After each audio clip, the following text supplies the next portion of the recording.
Welcome to The Explainer. We're diving into a landmark legal case today, and it hinges on one of the toughest questions in the entire legal system.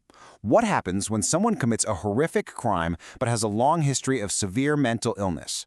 How on earth do you even begin to figure out if they're guilty? So, let's set the scene. We're going back in time, nearly a century ago, to a busy street in Manila, the capital of the Philippines. And this place, well, it's about to become the backdrop for a really brutal, very public crime. I will kill you. Chilling, right? That's what a witness heard just moments before a man, Carlos Guisan, was attacked in broad daylight.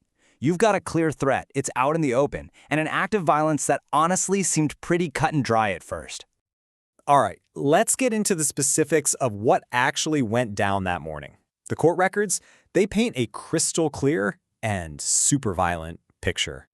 I mean, this wasn't some crime done in secret in the shadows. Nope, Celestina Bonoan walks right up to Carlos Guisan in public. Guisan is literally pleading, I'll pay you back. But Bonoan just ignores him and stabs him 3 times. And get this, the whole thing was so brazen, a police officer saw it all happen and arrested Bonoan right there on the spot, knife still in his hand. So what started as a vicious assault, it just turned fatal.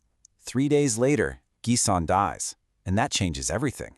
Now Celestino Bonoan isn't just facing assault charges. He's on trial for murder.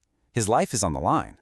So when this goes to trial for the first time, the prosecution comes out swinging. They lay out a case that honestly looks like a total slam dunk. They're looking at all the evidence and saying, look, this was a calculated, deliberate murder, period. And their logic was just so straightforward. You can follow it step by step. First, there's a motive, right? Guisan owed him 55 pesos. Second, premeditation. Bonoan straight up admitted he bought the knife just for this. Third, intent. He confessed he'd been watching and waiting for his victim for 2 whole days. And finally, the guy seemed totally rational. He calmly explained his motives to the police. The prosecution's point was clear. This wasn't some random act of madness. This was revenge. And, well, the lower court totally bought it. They found him guilty and sentenced him to life in prison. So, case closed, right? Not even close. As it turns out, this was just the very beginning of a much bigger legal fight. This is where things get really interesting. Bonoan's lawyers appeal that verdict. Their argument? The court completely missed the most important piece of the puzzle, their client's mental state. And they weren't just saying, hey, our guy's a little unstable. No, they had the receipts, a long, documented history to back it all up. Just look at this timeline. It shows a clear, documented struggle with mental illness. I mean, we're talking hospitalizations way back in 1922, a specific diagnosis in 1926. And here's the kicker. In the 4 days right before the crime, he's dealing with severe insomnia, which is a key symptom of his illness. Then, the day after he's arrested, the police themselves think something's so off, they send him to the psychopathic hospital. See? This isn't just a sudden snap. It's a pattern. Okay, to really get what the defense is arguing, we gotta talk about this diagnosis, dementia praecox. It's an old term for what we'd probably call schizophrenia today. And the medical experts on the case, they testified that when someone with this illness has an episode, they have zero control. Like a total loss of control over what they're doing. And legally, that's a game changer. It basically means they can't be held responsible. And check out this quote. This is from the doctor's report, written right after the crime. He sometimes thinks that he is already dead and already buried. Just let that sink in. This isn't a guy who's just angry about some money. This is a man who genuinely believes he's already dead. It paints this unbelievable picture of someone who has completely lost touch with reality. And the doctor's notes from the hospital are just, wow. They describe a guy who would sit there, totally motionless and silent for long stretches, and then suddenly start hitting himself or just burst out laughing for no reason at all. He was having hallucinations, both hearing things and seeing things that weren't there. Their final diagnosis? Manic depressive psychosis. That's about as far from a cool, calculated killer as you can get. So the case makes its way up to the Supreme Court, and now they have to deal with these 2 completely opposite stories. Was he a rational killer or a severely ill man? And the whole thing, I mean the entire case, boiled down to one really tricky legal question. And that question is, who has to prove it?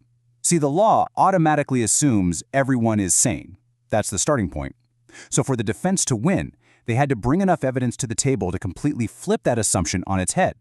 The big question is, did they pull it off? Well, the majority of the justices on the court, they said yes. They looked at that long history of illness, the symptoms he had right before the attack, and how he immediately fell apart again right after. They argued that what the prosecution called premeditation, the planning, the waiting, that wasn't proof he was sane. It was actually a textbook symptom of his specific illness. So, in a move that I'm sure shocked a lot of people, the Supreme Court completely reversed the lower court's decision. Celestino Bonoan was acquitted, not guilty by reason of insanity. That life sentence? Gone. But, and this is important, he didn't just walk free. The court ordered him to be confined to a hospital for the insane. They recognized he was still a danger, just not in a criminal sense. But hold on, it wasn't a slam dunk for the defense either.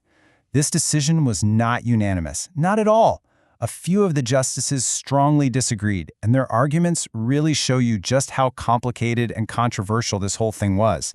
They looked at the exact same facts and saw something totally different. This slide really breaks down the core disagreement. You've got the majority opinion on one side, saying, look at the history, look at the relapse. It's a continuous line of insanity, so he had to be insane during the act. But then you have the dissenters on the other side. They're saying, no. The law presumes he's sane, his actions were rational, this looks like a lucid interval, a moment of clarity, and the defense did not prove he was insane at the exact moment the crime happened. And the dissenters made some powerful points. They said, listen, this guy was considered cured for 9 years. The motive, the debt, was real. It wasn't some wild delusion. And think about how he acted after he was arrested. He rationally explained why he did it, and then he was smart enough to stop talking when he got advice. To them, those are the actions of a sane person. They even floated the idea that maybe his mental breakdown came after the crime, as a result of the shock, not the other way around. So at the end of the day, the case of Celestino Bonoan leaves us with this huge, lingering question. How can the law, which is all about hard evidence and proof, truly know what's going on inside someone's mind? When a crime might not come from a place of evil, but from a broken mind, the lines get incredibly blurry. And the arguments that were fought over in this courtroom almost 100 years ago, they set the stage for how we still debate the insanity defense today.